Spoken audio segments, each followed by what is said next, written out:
this morning. I just dropped Jeff off at his house. Guys, today we're doing a new engine for Jeff. Let me show you what we're doing. Memorial Day and George and I are working.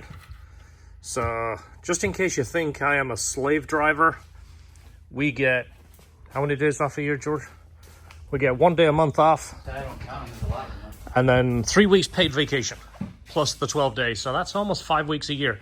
Even Jeff said that's not bad, and he gets like 37 weeks off a year. I'm gonna do it before dyno on this. I don't remember the last time I saw a fully stock LS on the dyno. 140 at the crankshaft, so at the wheels, maybe 110. So these have got to be the nicest Recaro seats I've seen in such a long time.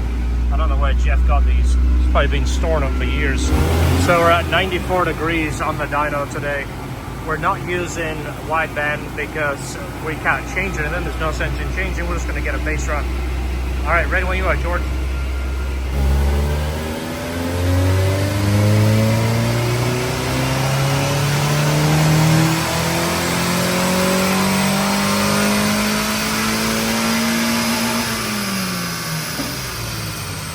So 7,200 RPM was the red line on this car.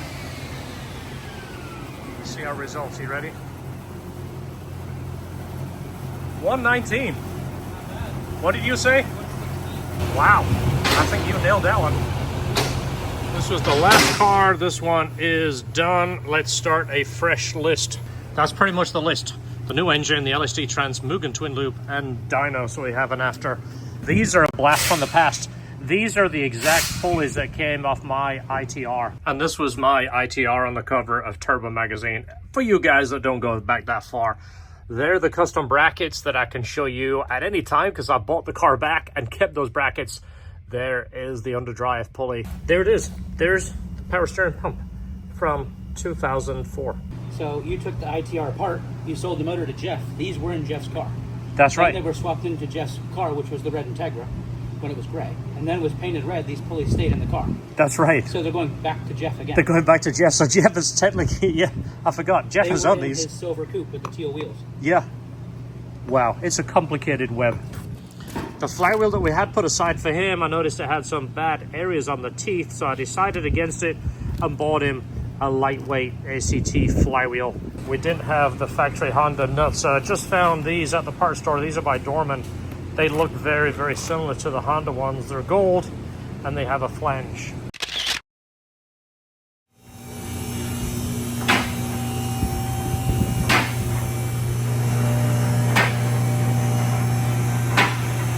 This is the engine harness from the car, which is the LS. These are the wires that George is changing. They're going to be the VTEC wiring. Basically, the only things that need to be added are the VTEC pressure and the VTEC solenoid. AC brackets all refinished. Power steering brackets finished. The axles that came out of Jeff's car, as you see, both boots are ripped, but they're OE axles. You see how it has the rubber isolator on there? So we're going to see if we can get Jeff to take them over to Dependable and get them refreshed. This one is a B18C one. It's bored 0.25 over, 11.7 to 1 compression, all new bearings, new rods, new pistons, rings, obviously balanced crank. Going through all the parts, making sure we have everything we need. Release bearing, these are the O-rings for the crossover tube. Pilot bearing, this is the O-ring for the oil pump. This is a brand new Type R pressure plate. Can't even get this anymore. This is a OEM part. Just going to double check everything. It's sealed in the bag. Just want to make sure it doesn't have any rust on it. Honda usually do a good job at preserving. Yeah, usually they preserve it pretty well. We have no brand new, but well, yeah, it doesn't have any rust. Yeah.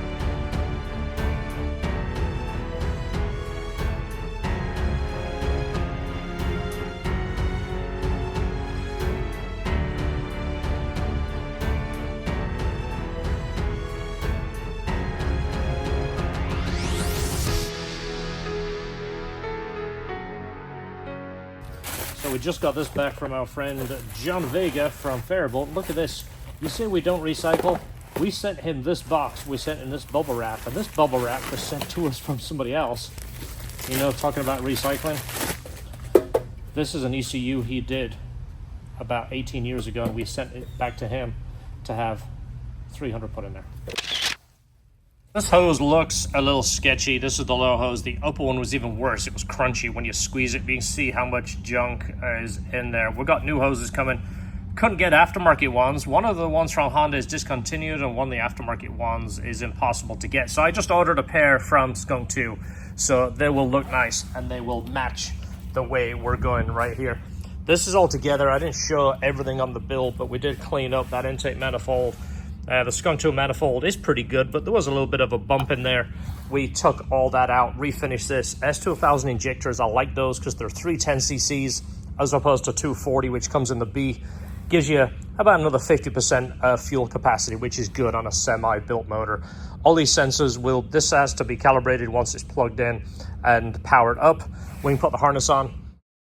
Now's a good time to clean up all your mounts. Not only is it nicer when you put it back together and it's not all full of grease, it just looks nicer when you spend all that much time building an engine. This is what happens when your axle is split. It just blows crap everywhere, makes everything a mess. So that's one of the reasons you should do your axles. The Mugen Twinloop, that's what's going on this car.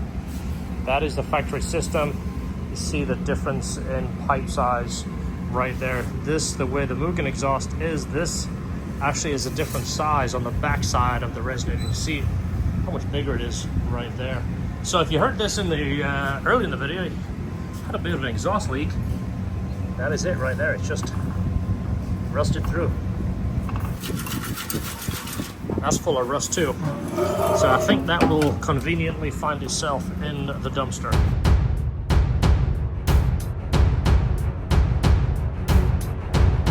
Yeah. We got him? Yeah, here comes some axles. Jeff with the axles. My workout for the day. They look good? Yeah, Oh, he said the inside all looked great, so packed them, sealed them. Nice. He said there was no he said divots or anything. Oh yeah, that's like damage on the inside. Yeah. All right, awesome. Give you an idea, this is the throttle body, this is the arm, this is the airbox. This piece goes off and goes into this. This is that big resonator area. You can take a look through there. So this has a resonator box, and it's basically chambered. This is to stop, obviously, the intake sound. It sucks the air from here, but this is a chamber. So what we did is took this off here. So now this is just open to the bottom of that box. So by cutting the front of that box off, there is a snorkel. It's very much like the Mugen intake now. You can take a look in there, George. Jeff, stick your noggin in there. You see from the backside. Yeah, so that is open. So that would have been a resonator. So now it actually sucks air from there. LS cable works if you use the P73 throttle bracket. That's the Type R. So I'm going to clean this and paint it, make it look a little nicer, but just wanted to confirm that. Hoses, they both came in, both match. Put nice new stainless clamps on there.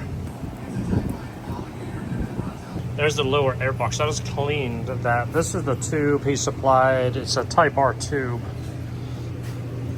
It's not bad. It's a little dingy. I'm going to do a little bit of LHT TLC on that and see if we can make it look better. There's the K&N he supplied. Fits in there pretty well. Just going to finish drying that. And here's the box. The red valve cover we had was just a powder coated one so we could handle it. Jeff has his new one over here. Oh, you can almost smell it from here. So we're going to put the gasket kit on this, put this on, put the spark plug wires on, then we have a new center cover we're going to give him. Any of you OG guys know what this is? It's been sitting in our toolbox waiting for a special occasion. For today, I guarantee it. We're putting conventional oil in this. This is just a Mobil 1 container that we use because we bought 6 gallons of conventional. It's kind of awkward to fill, but you don't want to use synthetic on a new motor, especially with new rings. The rings won't break in correctly. Oh, look at this. This is our funnel. If you've never seen this, never used it, this is the best funnel on the planet. We use it every single day. We sell them in the store. No glug, fits a valve cover, no drama, no mess. Just enjoyable oil changes. So we're going to turn it over and make sure we circulate oil, get some oil pressure. We've got the injectors disconnected. This is the safest way to do it so you're not spraying raw fuel in the engine. Just put the charger on it so it got a little bit more juice. Also help build oil pressure a bit faster.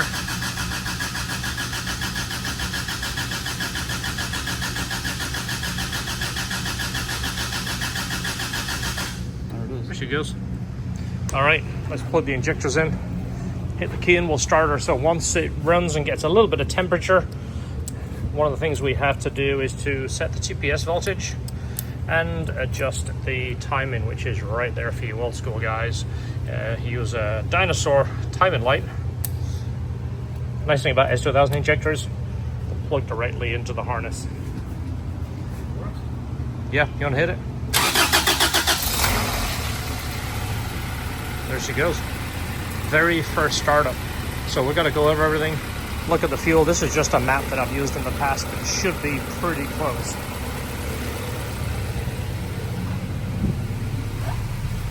Everything working? Yeah.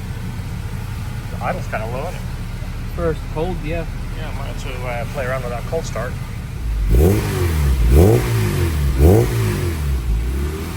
That sounds great. It's very quiet, isn't it? Yeah. So just gotta get some temperature in the motor, get some water to circulate. Right on 17. You know what? If you had a snap-on one, it'd be way better. This is Matco. Matco's good. No, snap-on's the best. This one's stealth. Let's test it against the snap-on. Let's do a back-to-back test. The snap-on is the best. The guy called Street Fighter. Everybody tells me if I use snap-on screwdrivers, I can work faster. You know why? They turn faster. So we've got to do the braking procedure on the clutch before we can do the dyno runs. TPS voltage is set, timing is set. You'll see it'll puff a little bit of smoke. Once the rings seat, it should be clear. And then once we get maybe 500, 700 miles on it, be a good time to change it over to synthetic. It'll probably pick up a little bit more power on synthetic, but let's get going. It's hot in here. Let's see what she does. All right, this is our first run. Just put a base map in. It should be pretty close. And then we'll see, start tuning. Ready when you are.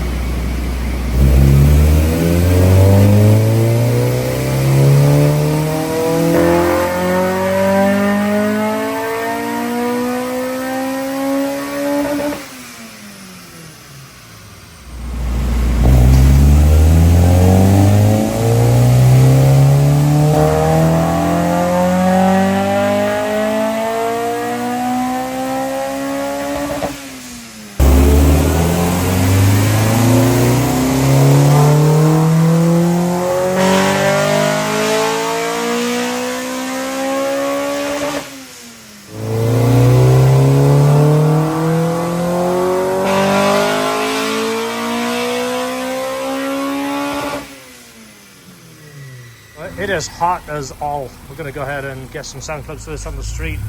It's done. We're going to let Jeff take it for a ride, and then we'll show you what it did. It's been sitting at 100 degrees or close. The thing sounds so good. It's so, I tell you, there's nothing like a B motor. Nothing sounds like these cars. This is what we miss.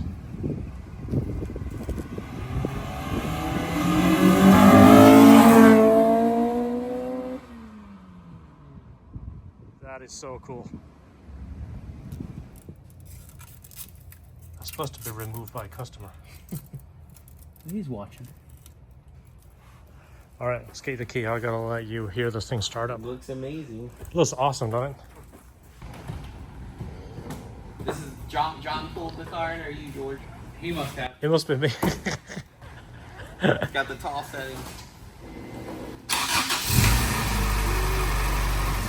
Just starts up like stock, doesn't it? Not quiet. Just as smooth as can be.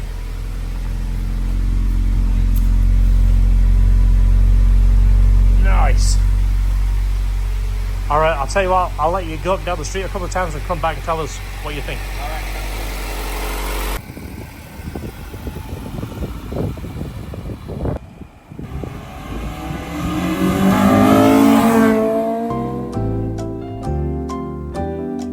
While Jeff goes for a ride, let me show you the dyno, the before and after right here. This is the blue, the LS. This is the VTEC motor, which is quite impressive to make that kind of torque on a VTEC motor. So we had a V2 header, skunk to 2-to-1 cams. They're the smoothest, quietest. And then of course it was hot, but there we go. Almost 190, it's like 187, 188, but big difference up top on the LS motor. He had the JDM 17-inch wheels. If you drop to 15s, you pick up probably 5 to 8 horsepower.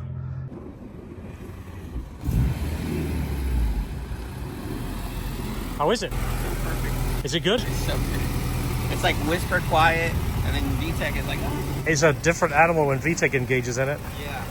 It's like so OEM feeling. Just give us a rev.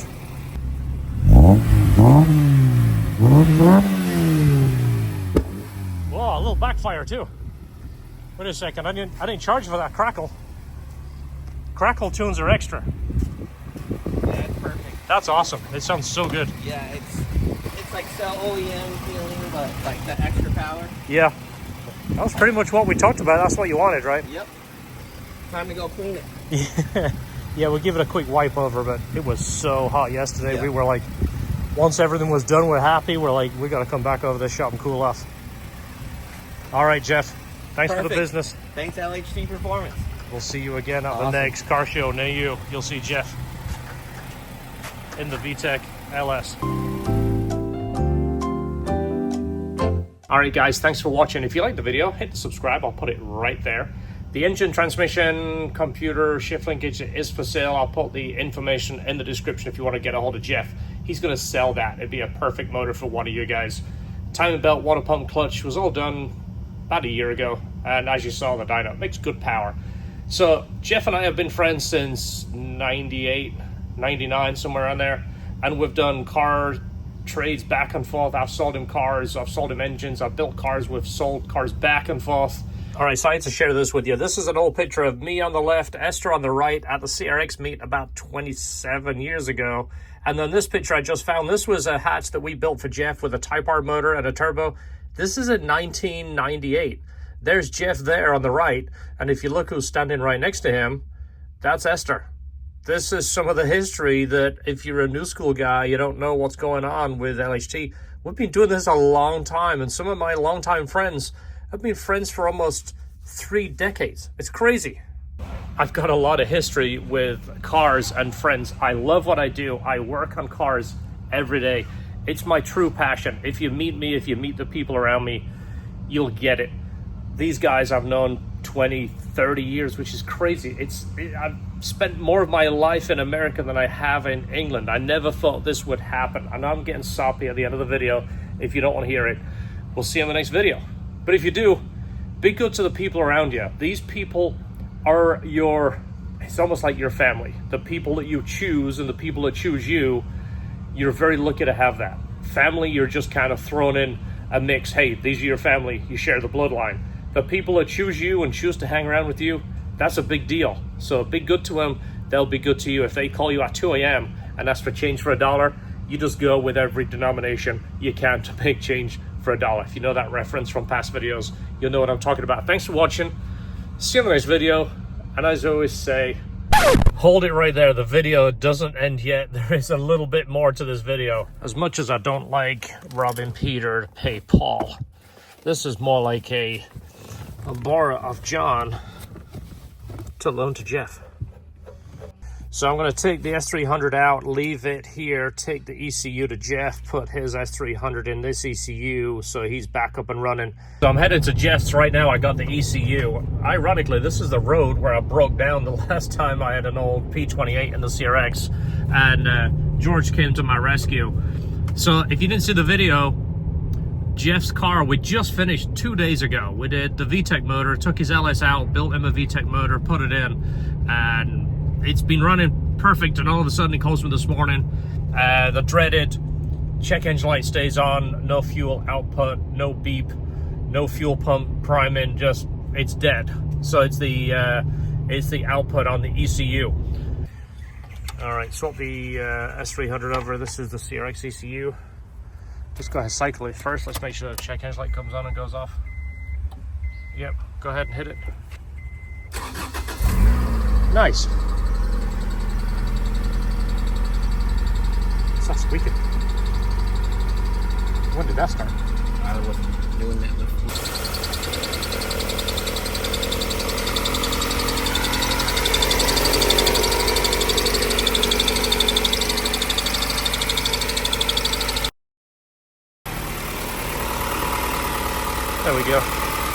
brand new belts, they break in, you tighten them, they run for a little bit, and then you get a little bit of looseness to them, but everything is good now.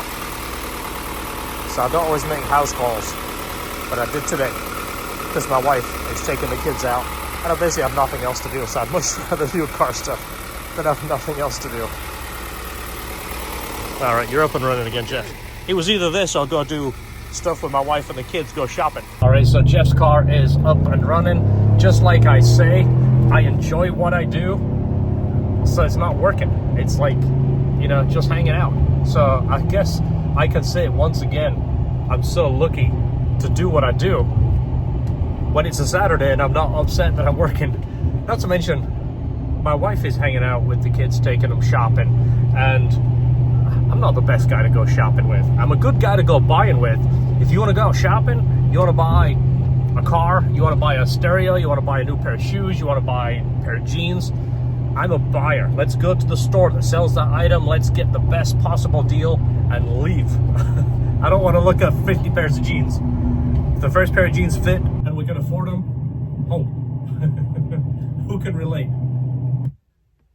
And on that note, we'll see you on the next video. Don't forget, enjoy your cars.